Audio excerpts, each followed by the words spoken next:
ஜெயப்பிரியா, நான் காட்டுக்கோட்டையிலேருந்து வரேன். நான் என் குழந்தை, என் ஹஸ்பண்ட் 3 பேரும் இங்கே வந்திருக்கோம். எதனாலனா ஜீசஸை பிலீவ் பண்ணதுனால. ஒரு 6 மந்த்துக்கு முன்னாடி, நான் ஹிந்து, பியூர் ஹிந்து. 6 மந்த்துக்கு முன்னாடி எனக்கு சைமன் ப்ரோவையும் விக்டோரியா மேமையும் தெரியும். அவங்க என் கூட ஒர்க் பண்ணிகிட்டு இருக்காங்க. ஃபஸ்ட்லலாம் எனக்கு அந்தளவுக்கு பெருசாக நம்பிக்கை இல்லை, சாரி அதுக்கு. இப்போ வந்து ஃபுல்லாக பிலீவ் பண்ணுறேன். அது ஏன்னா எனக்கு முன்னாடி ஒரு ஹெல்த் இஷ்யூஸ் இருந்துச்சு, நிறைய ப்ராப்ளம் கண்டினியூஸாக நான் ஃபேஸ் பண்ணிகிட்டு இருந்தேன். நிறைய டைம் வந்து அவங்க வந்து ப்ரேயருக்காக கூப்பிடுவாங்க, நான் அதை வந்து ரெஃப்யூஸ் பண்ணிகிட்டே இருந்தேன்.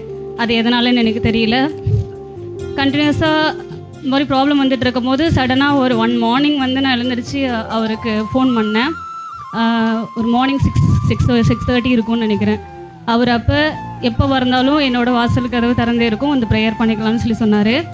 அன்றைக்கி ஈவினிங் வந்து ஒரு சண்டே ஈவினிங் நான் அவங்க வீட்டுக்கு போயிட்டு ப்ரேயருக்காக உட்காந்துருக்கும் போது சடனாக என்னோடய பாடியெலாம் கொஞ்சம் ரொம்ப சில்லுன்னு ஆரம்பிச்சிச்சு. அப்போ நான் ஃபீவரில் இருந்தேன். ஃபீவர், நடுக்கம், உடம்பு வலி எல்லாமே இருந்துச்சு.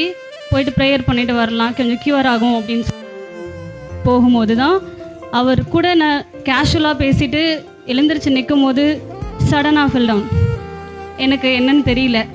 எழுந்திரிச்சு பார்க்கும்போது எல்லாம் முன்னாடி நின்று ப்ரேயர் பண்ணிகிட்டு இருக்காங்க, எனக்கு என்னன்னு தெரில. அப்போ தான் வந்து சைமன் ப்ரோ சொன்னார், எனக்கு ஒரு டெவில் எனக்குள்ளே இருந்துச்சு அப்படின்னு சொல்லிட்டு. அதுக்கப்புறம் நான் எழுந்திரிச்சு நிற்கும் போது செம்ம ஃப்ரெஷ்ஷிங், சீரியஸாக சொல்கிறேன். அதுக்கப்புறமும் ப்ராப்ளம் வந்துச்சு, நான் இல்லைன்னு சொல்லலை. அது என்னை விட்டு போகாமல் இன்னொரு ப்ரேயரில் தான் அது வந்து என்னை விட்டு போணுச்சு.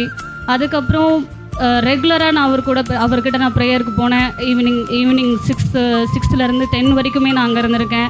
அவர் எனக்கு நிறைய ஹோப் கொடுத்தாரு, என் ஃபேமிலிக்கு நிறைய ஹோப் கொடுத்தாரு.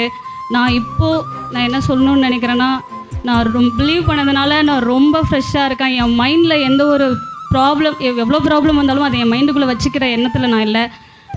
நான் உங்களுக்கு என்ன சொல்லணும் அப்படின்னா, உண்மையாக பிலீவ் பண்ணுங்கள், பைபிள் படிங்க, கடவுளுக்கு உங்ககிட்ட கண்டிப்பாக பேசுவார்.